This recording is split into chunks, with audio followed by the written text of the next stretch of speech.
Hoje, então, nós terminamos aqui a introdução da carta de Romanos, a introdução que Paulo faz, para depois expor o conteúdo que é do seu interesse para os nossos irmãos na igreja de Roma, a Roma do primeiro século, né? É interessante notar como a igreja ela tem seu tempo histórico, né? Semana passada nós vimos o quanto a igreja de Roma foi elogiada por Paulo, e não foi uma rasgação de seda sem sentido, mas uma igreja que deixou um testemunho fiel por onde passou, apesar das perseguições, apesar de provas, apesar daqueles irmãos terem que sair das suas casas, da sua cidade, expulsos por Cláudio em um determinado momento da história, o imperador, antes desse tempo aqui. E nessa dispersão desses irmãos pelo Império Romano, o mundo da época, né? Paulo fala que chama o Império Romano todo o mundo, era o mundo da época, né? O maior império de então. E nessa dispersão, indo para várias cidades, várias regiões, esta igreja, ela marca as pessoas dessa igreja marcam a sua passagem com o testemunho da fé. Tanto é que Paulo nunca tinha ido na igreja de Roma, nunca tinha ido visitar esses irmãos, mas ele diz que por onde ele passa, a fé dos romanos é anunciada. Eu falei, é interessante notarmos que esta mesma igreja, séculos depois, se corrompe de tal forma que se transforma na seita romana que nós temos hoje. É impressionante o quanto a palavra de Deus, ela precisa ser, como os reformadores disseram, a igreja tem sempre que estar se reformando, o que significa que a igreja tem que estar o tempo todo se moldando a palavra, porque o natural de uma igreja é que ela se desvie. O mais fácil de uma igreja é que ela abandone o caminho do Senhor. É por isso que a igreja, nós todos, líderes, membros da igreja, nós precisamos sempre estar de olho na palavra, nos comparando a ela, nos regulando por ela, porque se isso deixa de acontecer, mesmo uma igreja como a de Roma, de um testemunho tão efusivo, tão claro, como uma cidade sobre um monte, no primeiro século, pode se transformar numa seita, não muito tempo depois, no quarto século, e termos o que temos hoje. A igreja romana, apostólica romana, transformou numa seita. Não é? Mas esse não é o assunto, nosso assunto é o assunto da carta. Não é? Aqui nos versículos 16 e 17, Paulo, então, termina sua introdução dizendo sobre o que ele quer falar, qual é o tema da sua carta, o que ele vai tratar na carta aos Romanos. Como eu já tinha adiantado, o tema da carta é a justiça de Deus que se revela no Evangelho. Então, Paulo vai falar sobre o Evangelho e como ele revela a justiça de Deus. Os dois últimos versículos, os versículos finais dessa primeira parte, dessa introdução de Paulo, falam justamente sobre isso.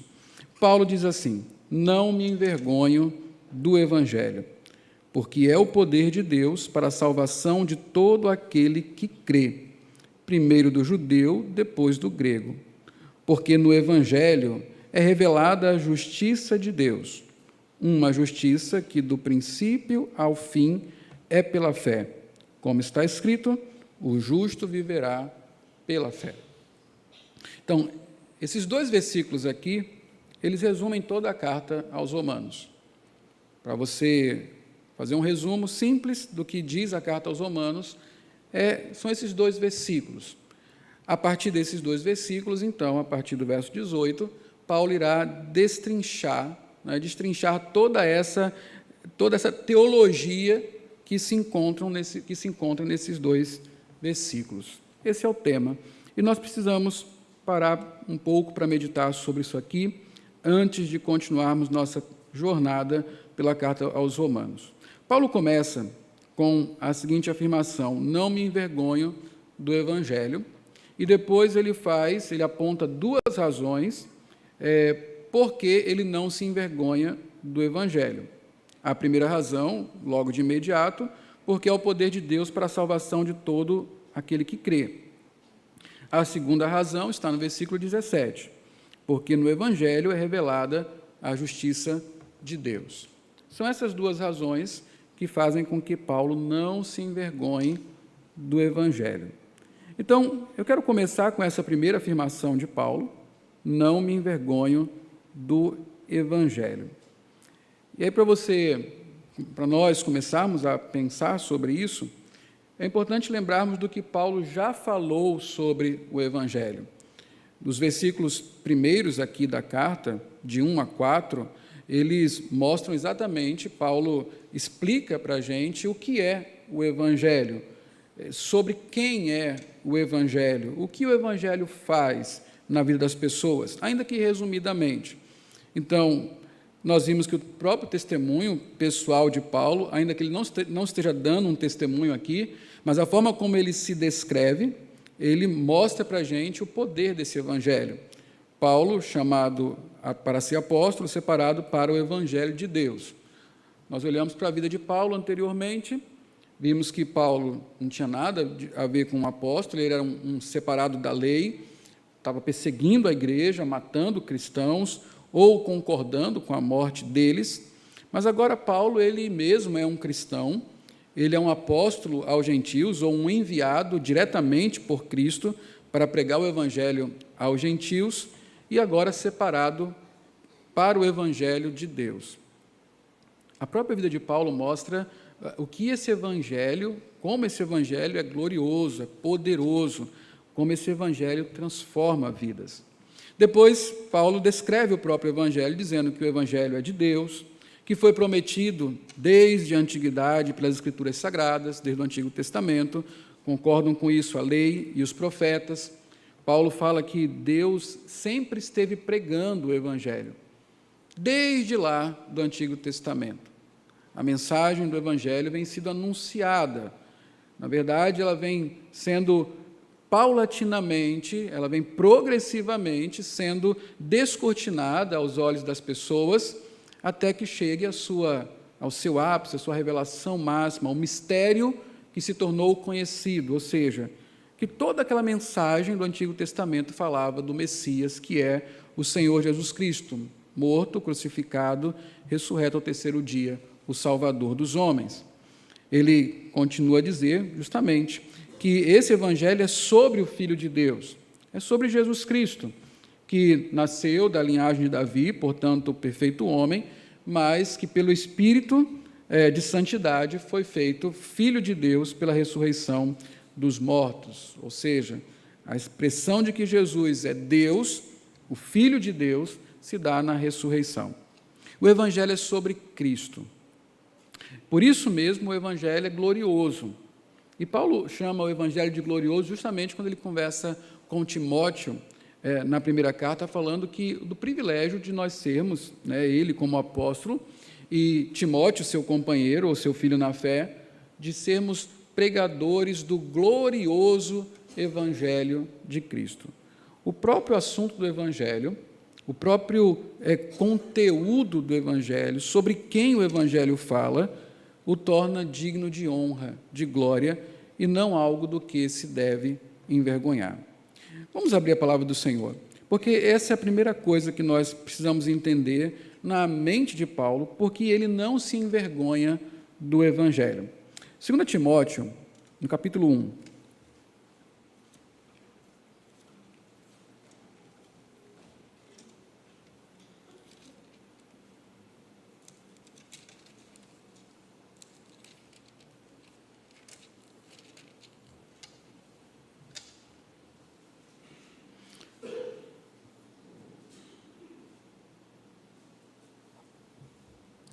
nós vamos começar do versículo 3 e iremos até o 12. os versículos anteriores é uma carta, né? Você já sabe que as cartas começam com a apresentação, o destinatário e uma saudação. É o que tem nos 2 primeiros versículos aí da segunda carta de Paulo a Timóteo. Mas, agora, observe, e você logo vai perceber qual é o assunto da carta aqui, e observe Paulo falando sobre o envergonhar-se do Evangelho, nessa passagem que nós vamos ler. E ele vai mostrar por que ele está exortando Timóteo a não se envergonhar do Evangelho. E ele vai explicar por quê. Você vai ver que é justamente o fato de o Evangelho ser sobre Cristo. Olha o que Paulo fala aqui. Observe. Dou graças a Deus, a quem sirvo com consciência limpa, como o serviam os meus antepassados, ao lembrar-me constantemente de você, noite e dia, em minhas orações. Lembro-me das suas lágrimas e desejo muito vê-lo, para que a minha alegria seja completa. Recordo-me da sua fé não fingida, que primeiro habitou em sua avó Lóide e em sua mãe, Eunice, e estou convencido de que também habita em você. Por essa razão, torno a lembrar-lhe que mantenha viva a chama do dom de Deus que está em você mediante a imposição das minhas mãos. Pois Deus não nos deu espírito de covardia, mas de poder, de amor e de equilíbrio. Veja que Paulo começa a exortar a Timóteo a se manter firme. Aí ele continua aqui, no versículo 8. Portanto, não me envergonho do que aí? Do testemunho do Senhor. O testemunho do Senhor é o Evangelho, e você vai ver isso. Então, Paulo está falando, eu não me envergonho do testemunho do Senhor. Observe que Paulo gosta de afirmar que ele não tem vergonha do Evangelho. Ele não tem vergonha da mensagem que é sobre Cristo, das boas novas da salvação. Portanto, não se envergonhe, melhor dizendo, né? Não se envergonhe de testemunhar do Senhor, nem de mim. Eu inverti as coisas aqui, mas daqui a pouco eu chego lá. Portanto, não se envergonhe de testemunhar do Senhor, nem de mim, que sou prisioneiro dele, mas suporte comigo os meus sofrimentos pelo Evangelho, segundo o poder de Deus. É nesse ponto que eu queria chegar. Esse testemunhar do Senhor é a mesma coisa de pregar o Evangelho. Lá na frente, Paulo fala dos sofrimentos pelo Evangelho, ou do sofrimento por testemunhar do Senhor. Ele está dizendo, Timóteo, não se envergonhe de testemunhar do Senhor e não se envergonhe de mim, que estou preso porque estava testemunhando do Senhor, eu estava pregando o Evangelho. Não tenha vergonha disso. Continue a pregar o Evangelho, a testemunhar do Senhor. Mas suporte comigo os meus sofrimentos pelo Evangelho, segundo o poder de Deus, que nos salvou. Agora, observe o que Paulo vai falar. Ele não se envergonha do testemunho do Senhor, que é a pregação do Evangelho, segundo o poder de Deus. O Evangelho e o poder de Deus, sempre juntos aqui na teologia de Paulo. No versículo 9, Paulo começa a pregar o Evangelho para Timóteo. Lembrar a Timóteo o que é o Evangelho e por que ele não deve se envergonhar de testemunhar do Senhor, de pregar esse Evangelho. Ele continua dizendo que nos salvou e nos chamou com uma santa vocação, não em virtude das nossas obras, mas por causa da sua própria determinação e graça. Está falando da eleição incondicional. Deus nos chamou sem a gente merecer, Timóteo, por causa da sua vontade, por causa da sua graça. Ele nos chamou e nos deu uma vocação, ele nos vocacionou, não por nossa própria causa. Na verdade, se alguém deveria ter vergonha, era Deus de nós, mas ele vem e nos chama. Então, ele vai falar, seguindo na sua explicação sobre o Evangelho. Esta graça nos foi dada em Cristo Jesus, desde os tempos eternos, sendo agora revelada pela manifestação do nosso Salvador, Cristo Jesus. Ele tornou inoperante a morte e trouxe à luz a vida e a imortalidade por meio do Evangelho. Ele está falando da obra de Cristo. O que Cristo fez? Ele tornou inoperante a morte e trouxe à luz a imortalidade. Como Cristo fez isso? Ele fez isso por meio da sua obra na cruz do Calvário.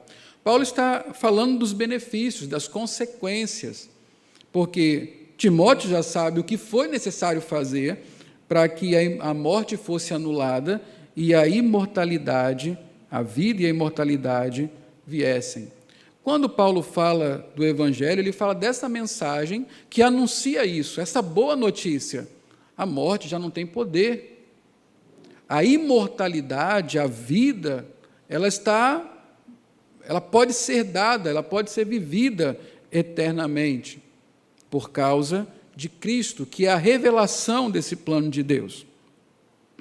Então, por meio do Evangelho, deste Evangelho fui constituído pregador, deste Evangelho que fala sobre o Cristo que venceu a morte e trouxe a imortalidade. Deste Evangelho fui constituído pregador, apóstolo e mestre.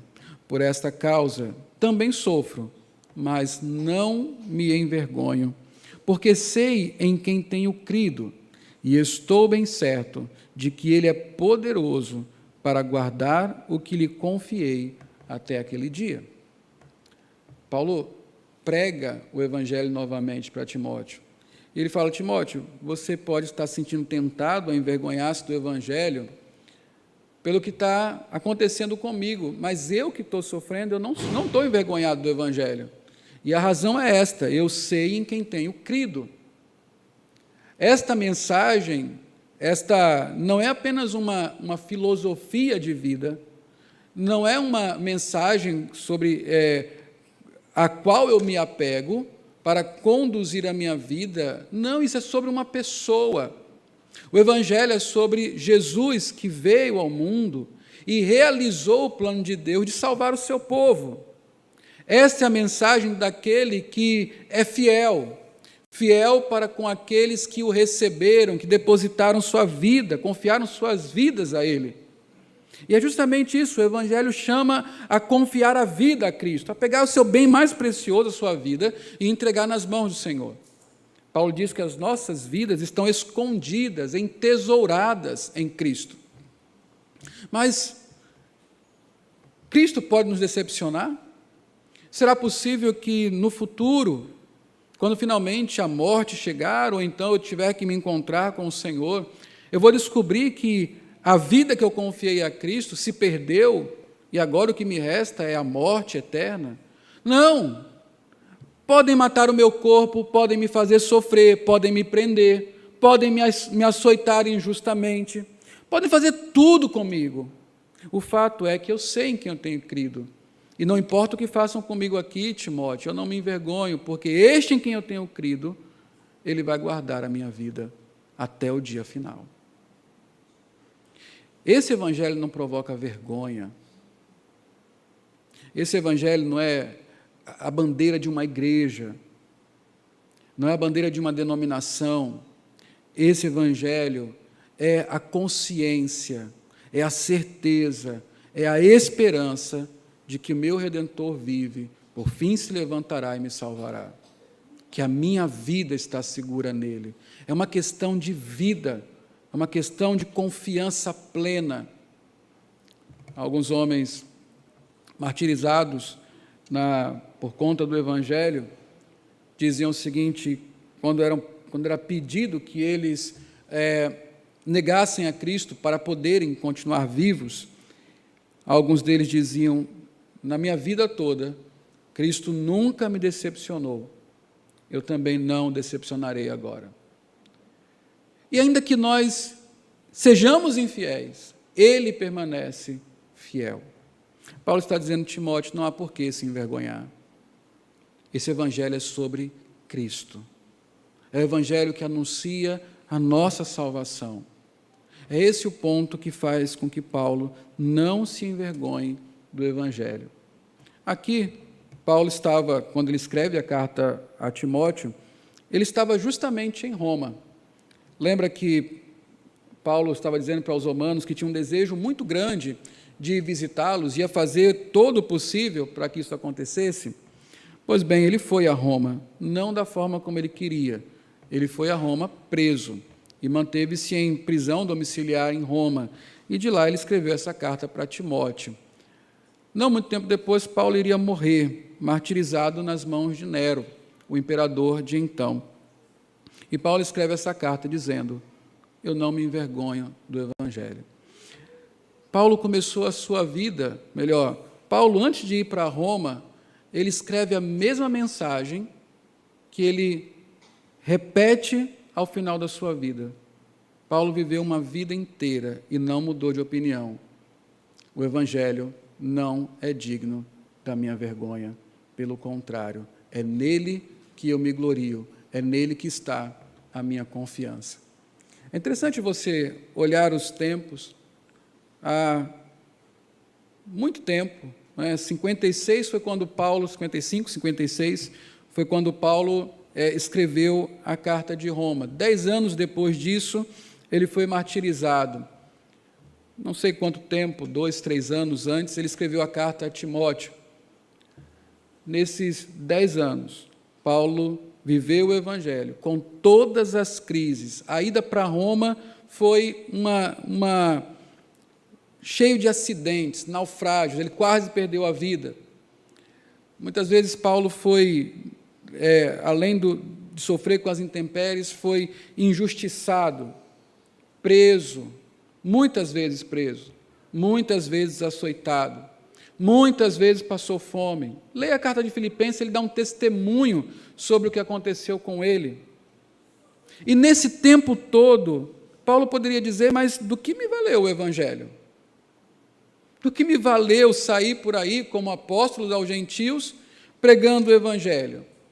Me fez perder amigos. Se você continuar lendo a carta de Timóteo, ele vai falar justamente isso. Todos me abandonaram, quando perceberam que, por causa do Evangelho, as pessoas morrem, todos me deixaram. Eu arrisquei minha vida, eu perdi meu emprego, eu deixei minhas relações, eu perdi status. Eu era muito querido no Sinédrio, agora eu sou odiado. Aqueles que antes me enviavam para matar, agora querem me matar. E mesmo dentro da igreja, veja a história de Paulo em Corinto. Paulo é desacreditado lá, ele tem que se explicar o tempo todo. Veja a história de Paulo aos Gálatas, na mesma época que ele escreveu Romanos, praticamente. Ele é desacreditado ali, precisa pregar o Evangelho, precisa confrontar Pedro. Esse homem podia estar cansado do Evangelho. Esse homem podia dizer: não, acaba com isso, vou voltar para a minha vida de anterior. Ali sim eu não era envergonhado. Na verdade, Paulo passa muito vexame por causa do Evangelho. Por causa do Evangelho, Paulo passa muito vexame. Mas ele diz: eu não me envergonho do Evangelho. No começo da jornada.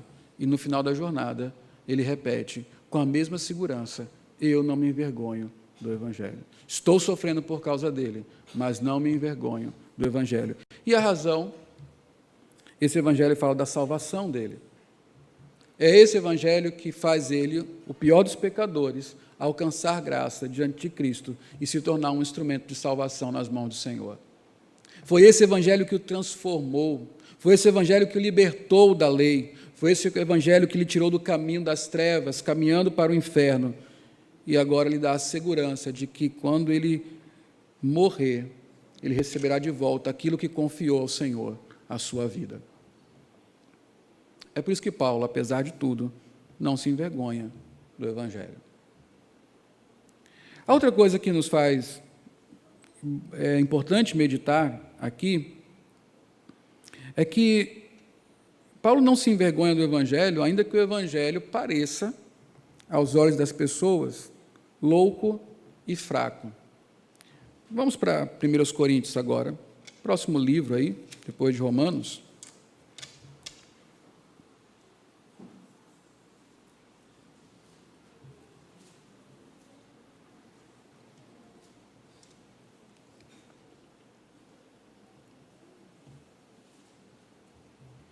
Ainda que o Evangelho pareça ser louco e frágil, fraco, Paulo não se envergonha dele. 1 Coríntios, no capítulo 1, a partir do versículo 18,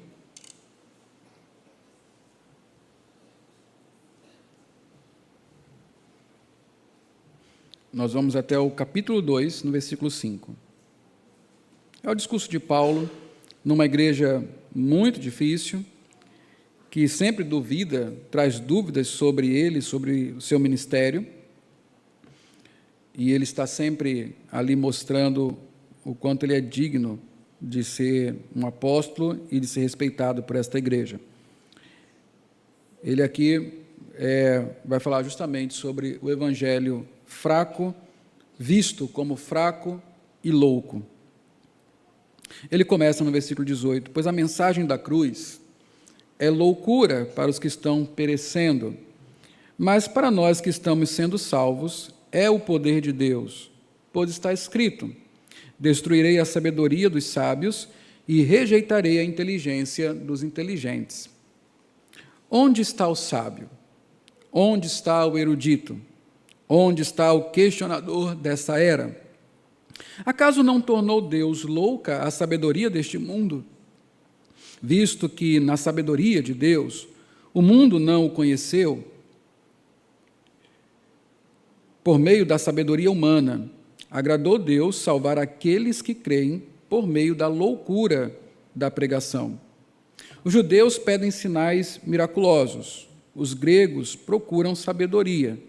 Nós, porém, pregamos a Cristo crucificado, o qual, de fato, é escândalo para os judeus e loucura para os gentios. Ele está numa igreja composta por judeus, gentios, e ele está mostrando o que os judeus querem. Eles querem sinais miraculosos. A história dos hebreus é cheia de sinais miraculosos. Eles acreditam que o Messias ele tem que ser assim, um grande realizador de prodígios, abrir novamente o Mar Vermelho, matar os seus inimigos, muito poder. Paulo fala, o Evangelho não é sobre isso. E os gregos? Os gregos são aficionados pela filosofia, pelo conhecimento, pela erudição. É isso que eles pedem. O que Paulo lhes entrega? Cristo crucificado. Ele lhes dá o Evangelho. Não os grandes sinais e maravilhas, não a sabedoria, a filosofia que os gregos esperam. Nós pregamos, porém, pregamos a Cristo crucificado, o qual de fato é escândalo para os judeus, loucura para os gentios. E aqui, se nós olharmos para o contexto, esse escândalo aqui é vergonha. Vergonha para os judeus, loucura para os gentios. A pregação do Evangelho sobre Cristo crucificado não faz sentido nem para judeus, nem para gentios. Para todos eles, o Evangelho é uma vergonha. Para uns, porque é louco, para outros, porque é fraco. Mas para os que foram chamados, tanto judeus como gregos, Cristo é o poder de Deus, a sabedoria de Deus e a sabedoria de Deus. Porque a loucura de Deus é mais sábia que a sabedoria humana, e a fraqueza de Deus é mais forte do que a força do homem. Irmãos, pensem no que vocês eram quando foram chamados. Poucos eram sábios, segundo os padrões humanos, poucos eram poderosos, poucos eram de nobre nascimento. Mas Deus escolheu o que era para o mundo, o que para o mundo é loucura, para envergonhar os sábios, e escolheu o que para o mundo é fraqueza, para envergonhar o que é forte. E ele escolheu o que para o mundo é insignificante, desprezado e o que nada é, para reduzir a nada o que é, a fim de que ninguém se vanglorie diante dele. É, porém, por iniciativa dele que vocês estão em Cristo Jesus, o qual se tornou sabedoria de Deus para nós, isto é, justiça, santidade e redenção. Para que, como está escrito, quem se gloriar, glorie-se no Senhor. Por que Paulo, não atendendo a pedidos, seguiu com Cristo crucificado, com o Evangelho? Porque é justamente isso. Porque é sobre ele o Evangelho e a glória é dele. O Evangelho é glorioso por causa de Cristo, não há por que se envergonhar do Evangelho. Mas ele termina a sua explanação dizendo: eu mesmo, irmãos, quando estive entre vocês, não fui com discurso eloquente, nem com muita sabedoria para lhes proclamar o mistério de Deus, pois decidi nada saber entre vocês, a não ser Jesus Cristo e este crucificado. E foi com fraqueza, temor e com muito temor que estive entre vocês. Minha mensagem e minha pregação não consistiram em palavras persuasivas de sabedoria, mas consistiram em demonstração de poder do Espírito, para que a fé que vocês têm não se baseasse na sabedoria humana, mas no poder de Deus. Paulo está numa realidade onde o Evangelho é considerado uma loucura e uma fraqueza, algo que não deveria entrar na conversa. Uma igreja tão importante como a de Corinto, certamente com pessoas eruditas, religiosos de teólogos de alto gabarito, Paulo podia entrar ali por ter condição disso. Certamente Paulo era muito mais capaz em filosofia e na lei do Senhor do que qualquer um que se apresentasse na igreja de Corinto. Ele podia chegar ali e fazer o seu discurso erudito, cheio de filosofia, com citações extraordinárias.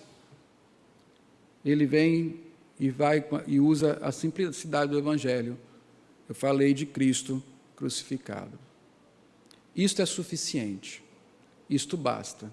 Para o propósito de salvar, para o propósito de, como ele diz no final, ter sabedoria, justiça e santidade, basta o Evangelho.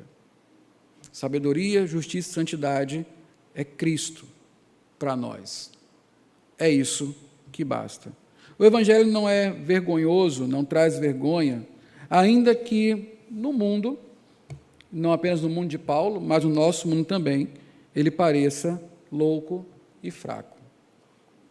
Mas Paulo, nós podemos aprender outra coisa não mais com Paulo, mas agora observando a Bíblia como um todo.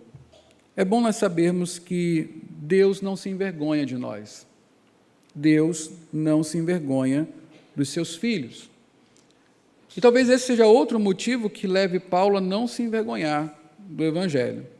O fato de que o próprio Deus, que poderia se envergonhar de nós, ficar constrangido de nós sermos o seu povo, mas ele não faz isso. Na verdade, ele nos ama e declara ser o nosso Deus e que nós somos o seu povo. Vamos mais uma vez abrir a palavra de Deus agora em Hebreus. Carta aos Hebreus.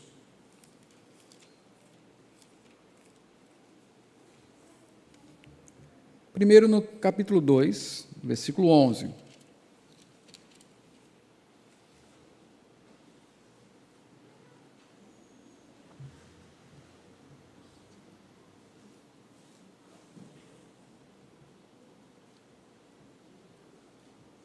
Esse é um texto que nós temos trabalhado na terça-feira, nas últimas terças-feiras, para mostrar a nossa identificação com Cristo.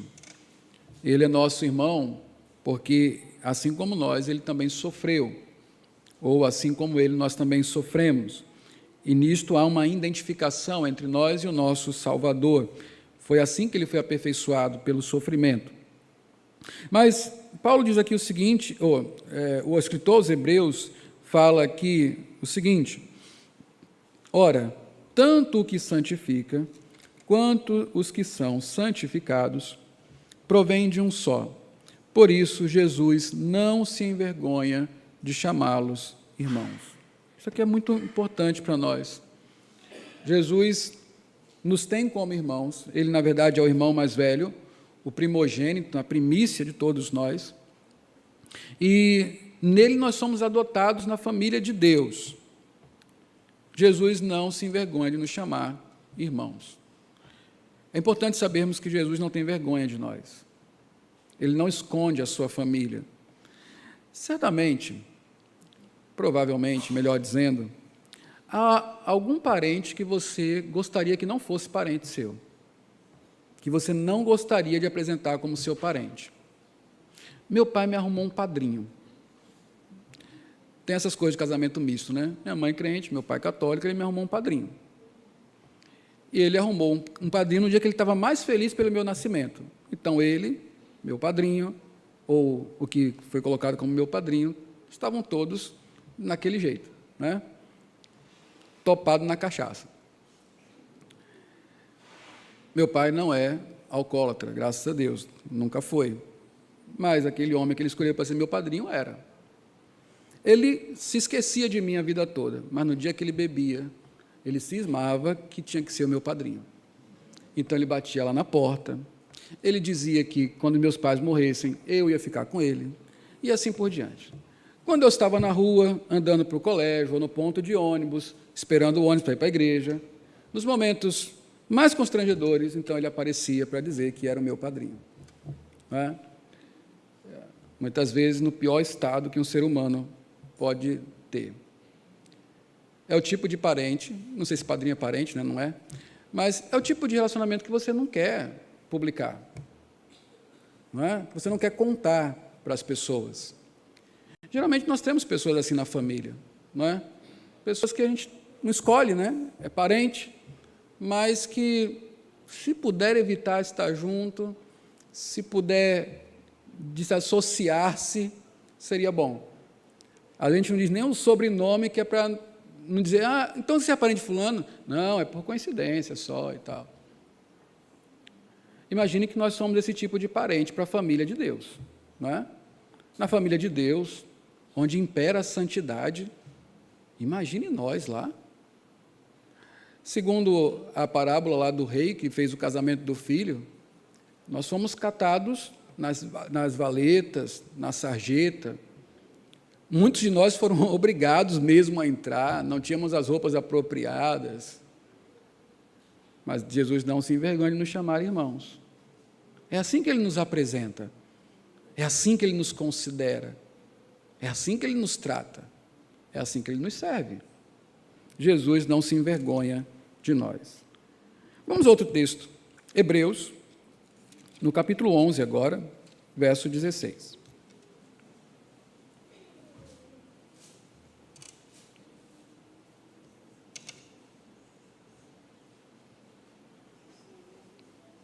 Falando dos heróis da fé, homens que exercitaram a fé e foram obedientes a Deus, o apóstolo diz, em vez disso, esperavam eles uma pátria melhor, isto é, a pátria celestial. Por essa razão, Deus não se envergonha de ser chamado o Deus deles, e lhes preparou uma cidade. Lembra do pacto de Adão, de Deus com Abraão? Deus fala assim, eu serei o Deus de vocês, e vocês serão o meu povo. A gente às vezes não para pensar nisso, mas Deus está dizendo, todo povo tem um Deus. Todo povo tem um Deus. Os cananitas têm Baal, os babilônios têm Marduk e assim por diante. Eu vou ser o Deus de vocês. E ele lembra assim, olha, em outra ocasião, eu escolhi vocês para serem o meu povo, e eu ser o Deus de vocês, não é porque vocês eram o melhor povo, não eram. Nem porque era o povo mais forte, como escolhendo um time para ganhar batalhas. Não, se eu fosse depender de vocês para ganhar batalhas, eu não ia ganhar nenhuma. Os outros deuses iam sempre vencer. Eu escolhi um povo fraco, um povo pequeno e um povo ruim. Foi isso que eu escolhi. E mesmo assim, Deus está sempre declarando, eu sou o seu Deus. E Ele não acha pouco usar a linguagem direta, Ele, ao contrário, exige até que nós o tratemos como o seu Deus. E falemos, eu sou do meu amado e Ele é meu.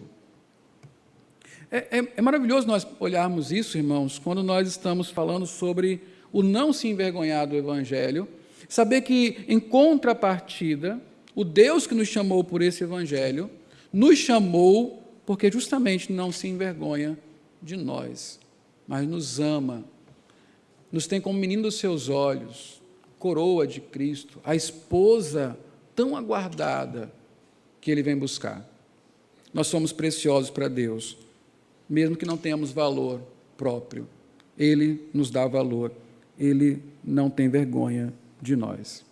Eu quero terminar esse pensamento aqui, esse passeio bíblico sobre a vergonha do Evangelho, com as palavras de Jesus. A vergonha do Evangelho produzirá vergonha diante de Deus. A vergonha do Evangelho produzirá vergonha diante de Deus. Vamos então voltar a Romanos.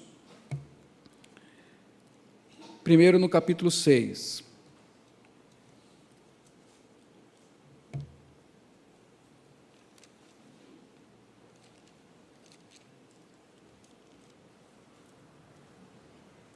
Romanos no capítulo 6, versículo 21.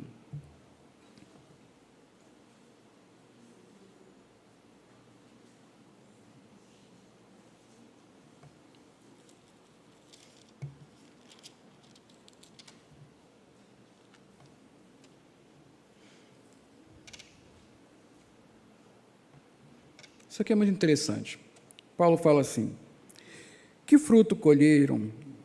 Falando com os crentes, né?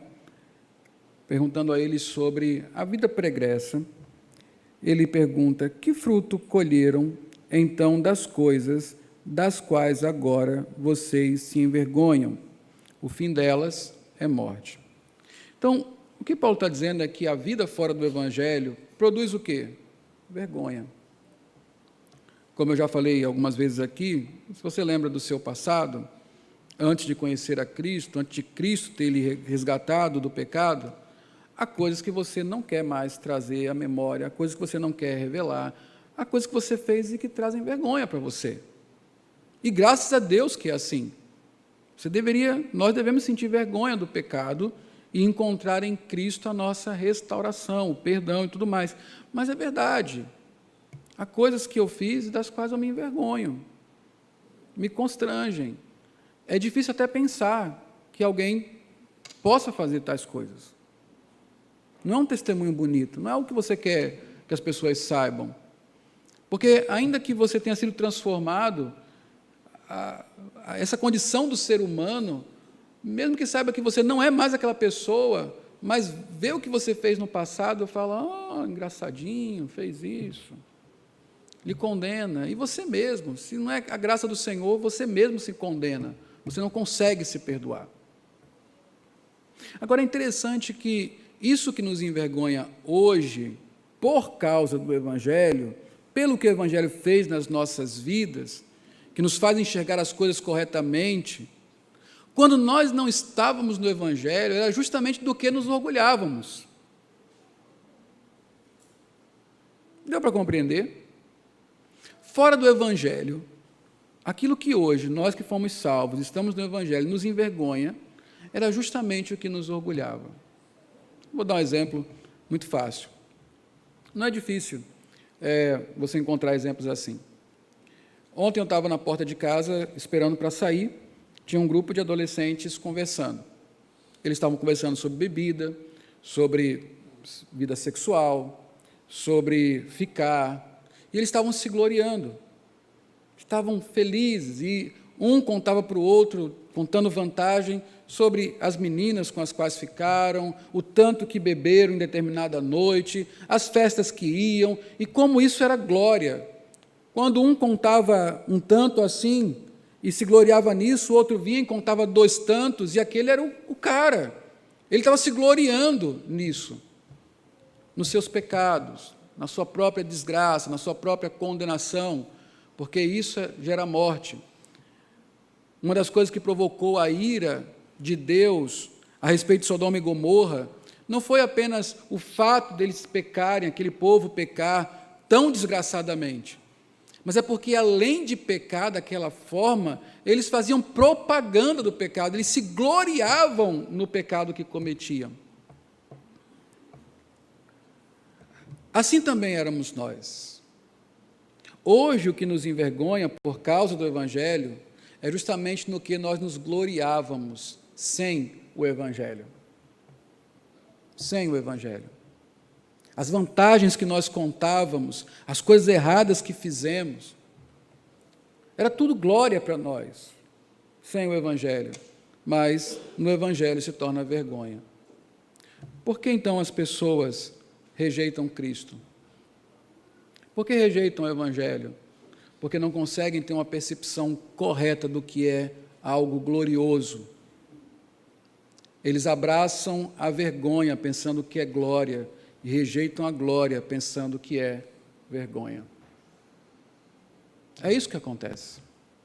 É por isso que naquela época nós fazíamos todas aquelas coisas das quais nos envergonhamos hoje, porque aquilo para nós era glória. Nós nos envergonhávamos do Evangelho. Para nós, vergonha era ser crente, andar com Bíblia na mão, seguir a lei dos crentes. Isso é vergonhoso. Mas viver segundo o mundo, não. É isso que é a glória. É por isso que muita gente sofre hoje vergonha, porque se envergonhou do Evangelho que lhe foi oferecido.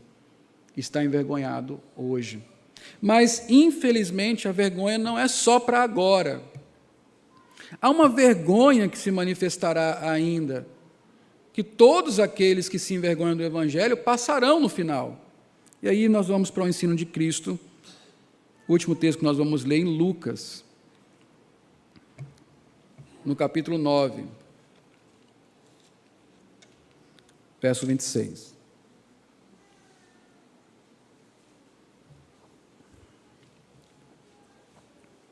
Lucas 9, 26.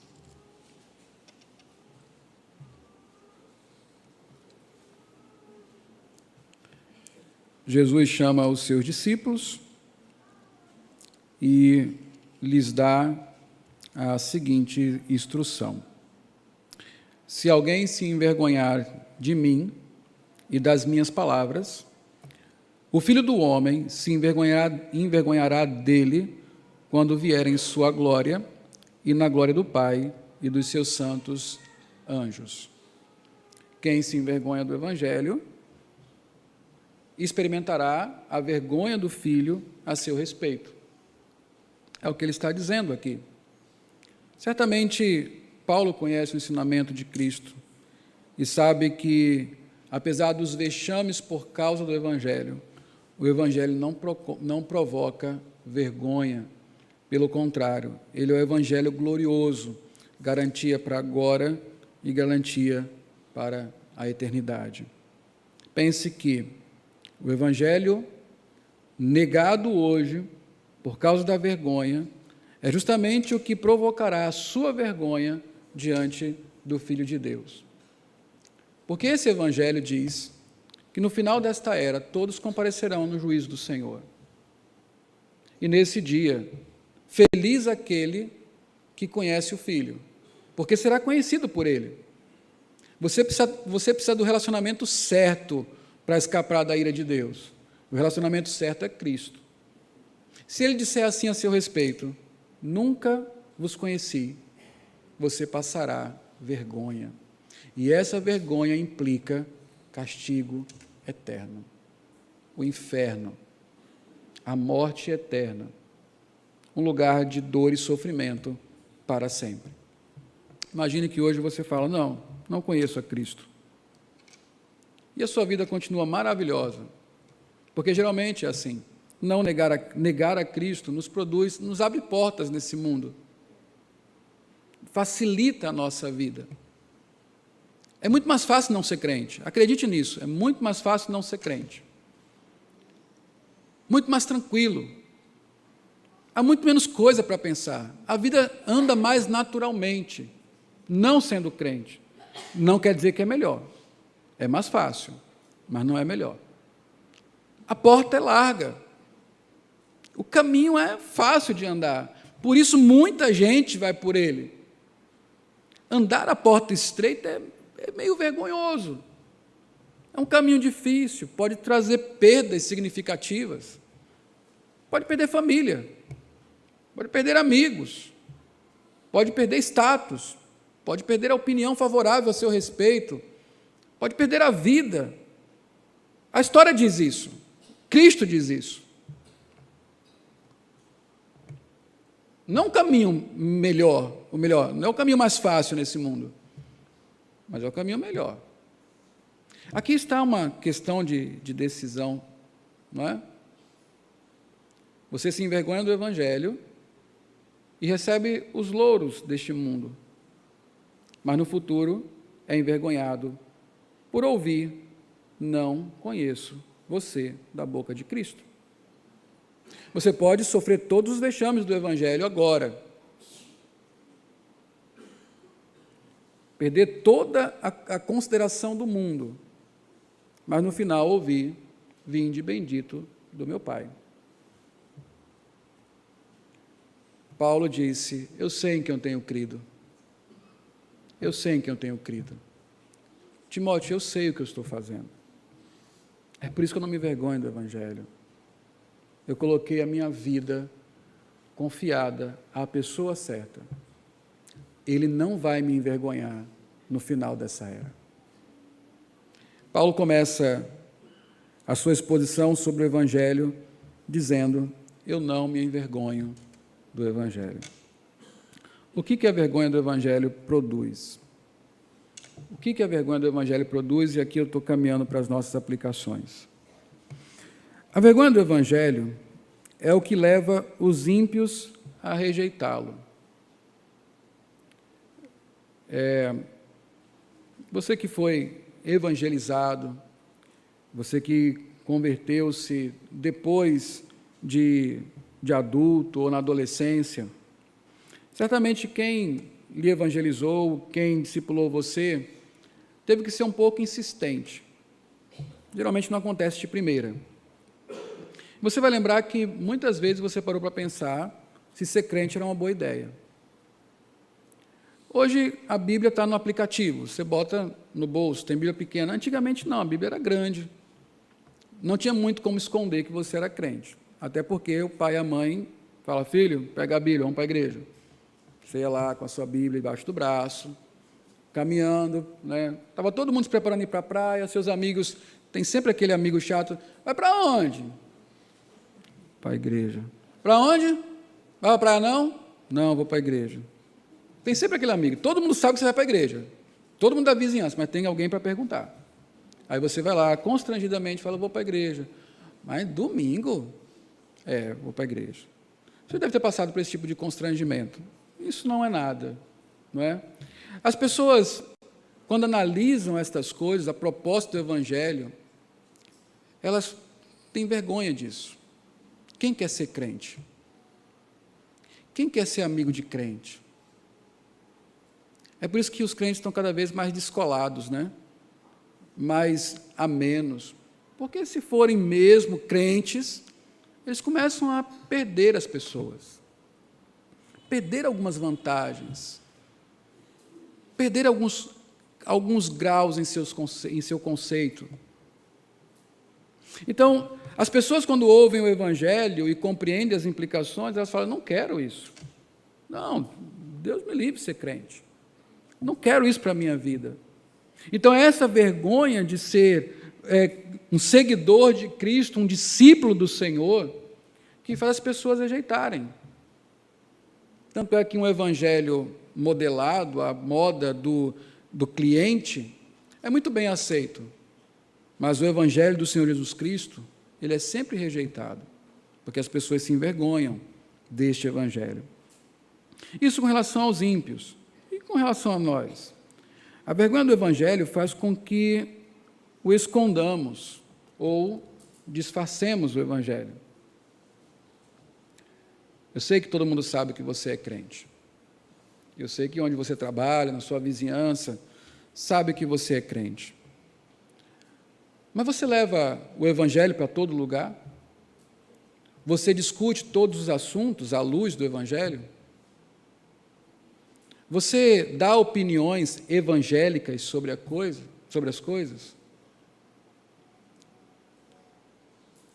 Digamos que uma amiga sua lhe pergunte, um amigo seu lhe pergunte, o que fazer com um filho que resolveu, ou uma filha que resolveu, viver maritalmente com um namorado quer usar a sua casa, a casa do amigo, para isso, e ele pede uma opinião.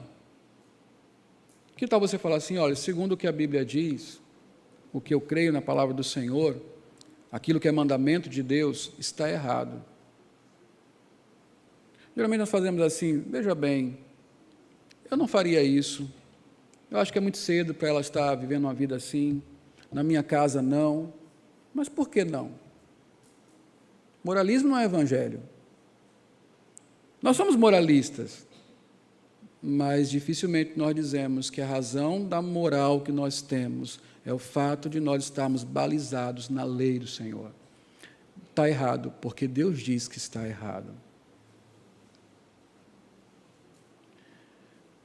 Nas discussões sobre política, sobre problemas sociais, sobre saúde até, há uma perspectiva evangélica sobre isso? Ou o evangelho fica recolhido às questões religiosas, subjetivas, individuais, não dizem respeito ao resto, só àquilo que deve ser escondido em meu coração, a minha fé? Será que eu caminho socialmente com o evangelho? Politicamente com o evangelho? Será que eu o levo à praça pública? Será que no exercício da minha profissão eu sou evangélico de fato? Ou eu faço como todos os outros? Viver o evangelho na igreja, professar uma fé subjetiva apenas, não é o evangelho de Cristo. O evangelho de Cristo é uma proclamação o tempo todo. Imagine Paulo, no centro da filosofia grega, Atenas, no Areópago, falando para as pessoas que o chamaram para estar ali porque ele estava falando coisas que estavam pervertendo o mundo, colocando o mundo de cabeça para baixo. Paulo vai e fala sobre Cristo, fala sobre Deus, sobre a sua perspectiva de mundo a partir da doutrina de Deus. É por isso que Paulo conscientemente diz que as pessoas acham uma loucura o Evangelho. Ainda que não seja loucura, na filosofia grega você tem um monte de Deus, mas o Evangelho é loucura. Então, essa vergonha que nós temos do Evangelho não é de dizermos que somos crentes. Não é isso, esse tempo já passou. As pessoas nos aceitam pelo título de crente, de gospel. Todo mundo hoje é crente, afinal. Todo mundo é gospel. Se você pegar lá no seu condomínio, no seu apartamento, na sua vizinhança, fizer uma pesquisa, você vai ver que tem muito mais crente do que você sabe. Se não é crente, é ex-crente, ou é crente desviado, ou é não praticante, que é a nova categoria no IBGE. Crente não praticante. Todo mundo sabe, e isso não traz vergonha. Traz vergonha você agir e opinar como crente. Aí a coisa muda. Me dê a sua opinião sobre determinado assunto. Vou falar segundo a palavra de Deus. Não é bom. Esta vergonha do Evangelho, sublimada aí no politicamente correto, no não querer ofender, na tolerância, é justamente o que nos faz esconder o Evangelho e disfarçarmos o Evangelho. Você observa isso na televisão constantemente. Programa Encontro de Fátima Bernardes. Tem o macumbeiro, tem o homossexual, tem o sexólogo, tem o psicólogo, tem o psiquiatra, tem a atriz, tem o cantor e tem o pastor. Todo mundo abre a boca e fala o que quiser. Expressa as opiniões de acordo com as suas crenças, e não tem problema. Quando o pastor vai falar, ele começa, bem, veja bem, como fulano falou, como ciclano falou, assim, mais ou menos e tal, nunca fala nada. Não consegue simplesmente dizer no que crê, não consegue dar uma opinião segundo a palavra de Deus. E nós também fazemos isso muitas vezes. Nós não conseguimos dizer que aquilo que cremos, a forma como opinamos, o porquê trabalharmos de tal e tal forma, se deve ao fato de sermos crentes, de crermos na palavra do Senhor, de que Cristo morreu por nós. Escondemos ou disfarçamos o Evangelho. A vergonha do Evangelho leva crentes à apostasia, e só crentes podem apostatar da fé. Uma condição para a apostasia é ser crente. Então, a vergonha do Evangelho leva crentes à apostasia. É aquele momento em que o crente, em sua crise, está pensando em voltar para o mundo ou continuar a seguir a Cristo. É aquele momento que o crente recebe o ultimato: ou eu ou o Evangelho, ou eu ou Cristo.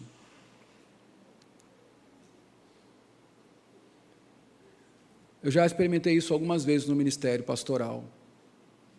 Logo no começo do ministério, tive que excomungar 2 mulheres, porque continuar com o Evangelho seria perder o amor da vida. O amor da vida se envergonhava do Evangelho, e ela se envergonhava junto com ele, e não queria continuar. Muita exortação, muito conselho, e a palavra final: não. O Evangelho não serve mais para mim. Tivemos que excomungar as 2 pessoas. Recentemente, estou lidando com isso. A apostasia porque o Evangelho é vergonhoso. Acontece muito nos relacionamentos. Para ficar comigo, não dá para trazer o Evangelho.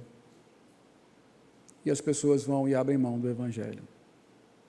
Irmãos, não se pode esconder que o Evangelho traz vexame. O Evangelho é loucura para o mundo. O Evangelho é fraqueza para o mundo. O Evangelho não é agradável. Não é. Não se pode dizer que é. A gente sabe da dificuldade de vivermos como evangélicos nesse mundo. Até entre os evangélicos. Até entre os evangélicos está difícil hoje. É interessante como eu tenho apelidos agora por conta das minhas posições. Não é fácil isso, não é agradável. Mas eu preciso crer que o Evangelho, ele não traz vergonha para a minha vida, porque ele é sobre Cristo. Cristo é o glorioso. Cristo é o Rei dos Reis e Senhor dos Senhores. Essa é a mensagem de Cristo, sobre Cristo, para a salvação do que crê.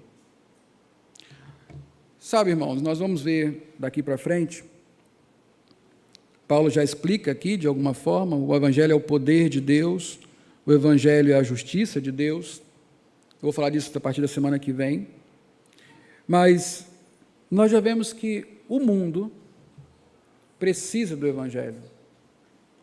Só o Evangelho pode mudar o mundo. Só o Evangelho pode transformar o mundo do estado que ele está para algo nobre. Porque, segundo a Bíblia, o mundo está numa vergonha total. Seus pecados são vergonhosos. O estado em que ele está é de vergonha e vexame. Só o Evangelho pode elevar os homens. Só o Evangelho pode trazer glória para a vida. Nós, os homens sem o Evangelho, estão destituídos da graça de Deus, da glória de Deus. No Evangelho, pelo Evangelho, eles começam a fazer parte da natureza divina.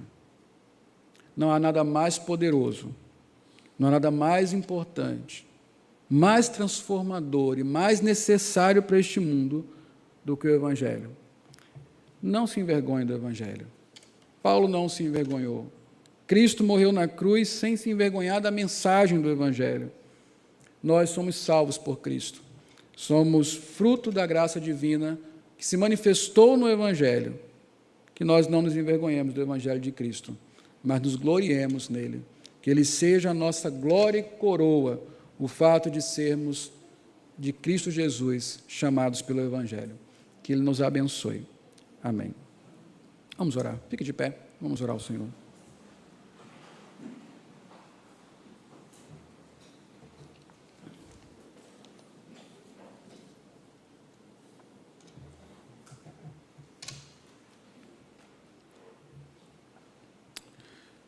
Ó nosso Deus e Pai, obrigado pelo Teu Evangelho, pelo qual fomos chamados à comunhão com Teu Filho Jesus Cristo.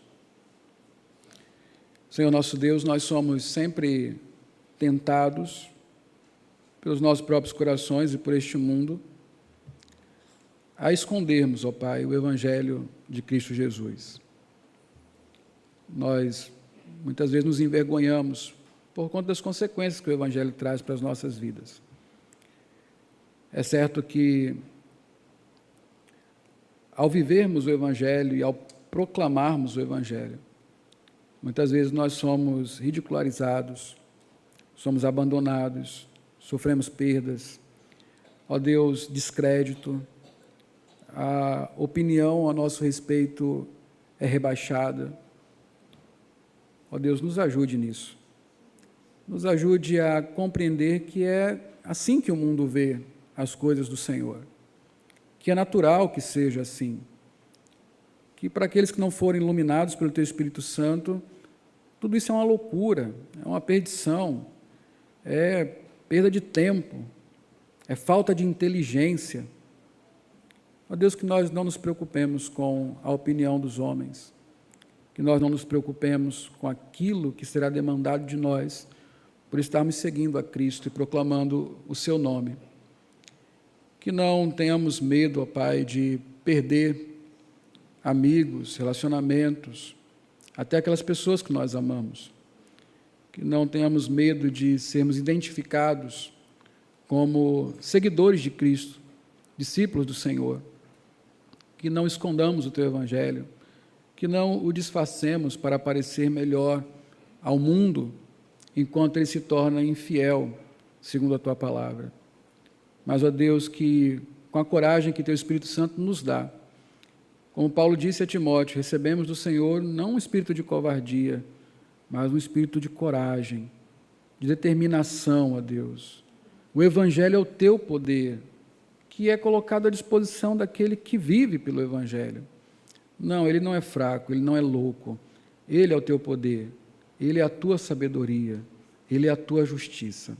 Ó Deus, por ele nós somos salvos, e por ele as nossas vidas estão guardadas.